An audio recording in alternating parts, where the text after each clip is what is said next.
ጄኔራሉ የአገዛዙን አደገኛ ሚስጥር ማውጣታቸው ተነግሯል። ለረጅም ጊዜ ስራ ላይ ያልነበረው ጄኔራል አበባው ታደሰ በዛሬው ዕለት ወደ ሚዲያ ብቅ ቢልም የብልጽግናውን ሹማምንት ከበድ ያለ ቁጣ ውስጥ ማስገባቱ ተነግሯል። የዘወትር ታማኝ የመረጃ ምንጮች የሆነው ከወራት በፊት ጄኔራሉ የቁም እስረኛ እንደሚሆንና ከሚዲያ እንደሚጠፋ በተናገረው መሰረት ገለል ብሎ የከረመው አበባው ታደሰ በዛሬው ገና ከመመለሱ የአብይ አህመድን መስመር መርገጡን ምንጮቻችን ገልጸዋል። ጄኔራሉ ከባዱን የብልጽግናን ሚስጥር አጋልጧል።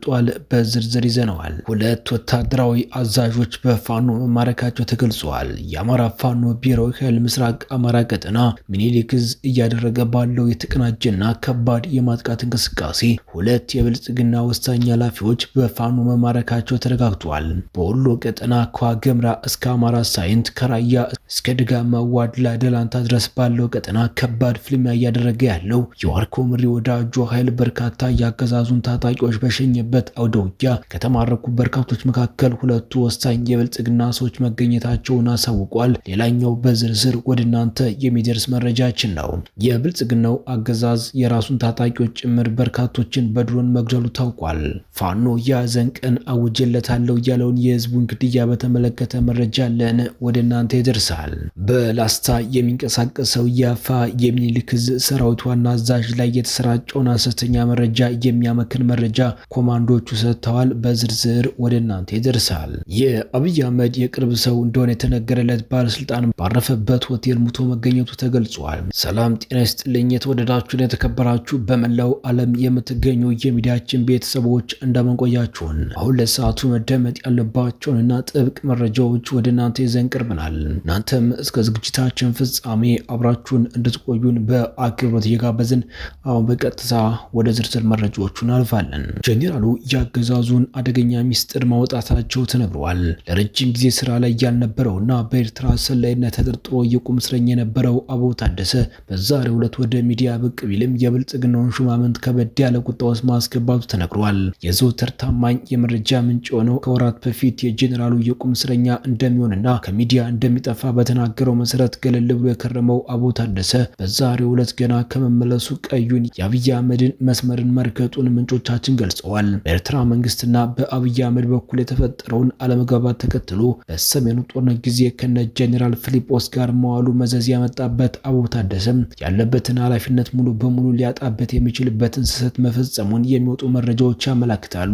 ከወራት በኋላ በዛሬው ዕለት ሰላማዊ አየር መተንፈስ የጀመረው ጄኔራሉ ከወዲሁ መዘጋጀት አለብን፣ አስፈሪ ጊዜ እየመጣ ነው በሚል ንግግር መንግስት በውስጡ የያዘውን ብሔራዊ ሚስጥር ከማጋለጡ በላይም የአብይ አህመድን አገዛዝ ፕሮፓጋንዳ ብቻ እንደሆነ የሚያሳይ ገጽታን ሚዲያዎችን እንደተለመደው ከጦር መሳሪያ በላይ መጠቀም አለብን ሲል ባስተላለፈው መልእክት አረጋግጧል። መገናኛና ኢንፎርሜሽን ወታደራዊ ነርቮቻችን ናቸው ያለው ጄኔራሉ አገዛዙ ለመናገር የሚሽኮረመምበትን የፕሮፓጋንዳ ስልት በማጋለጥ የአብይ አህመድ ነርቭ ሳይነካው እንዳልቀረም ነው እየተገለጸ የሚገኘው።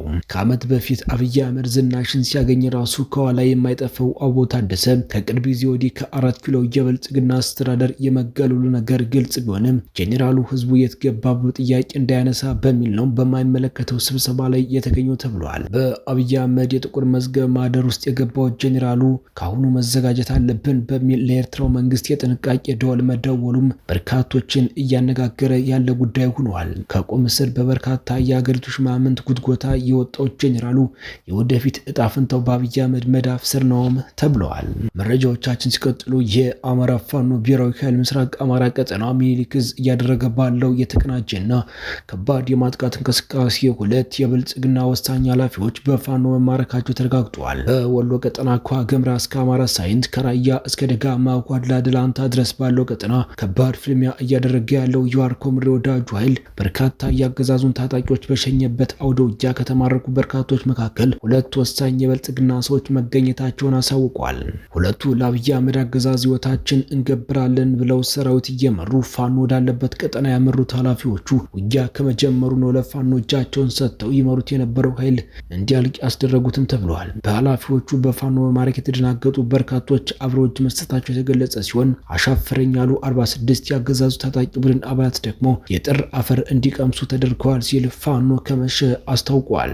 መነሻውን ከዋግምራ ዳና አምደወርቅ አድርጎ ሲንቀሳቀስ የነበረው ይኸው ኃይል በፋኖ የተፈጸመበትን ከበባ ለመስበር ለሰዓታት ውጊያ አድርጎ ሊሳካለት ባለመቻሉ ነው የመማረክ የመሞትና የቁስለኝነት ጉዳት ያስተናገደውን ብለዋል ፋኖዎችም።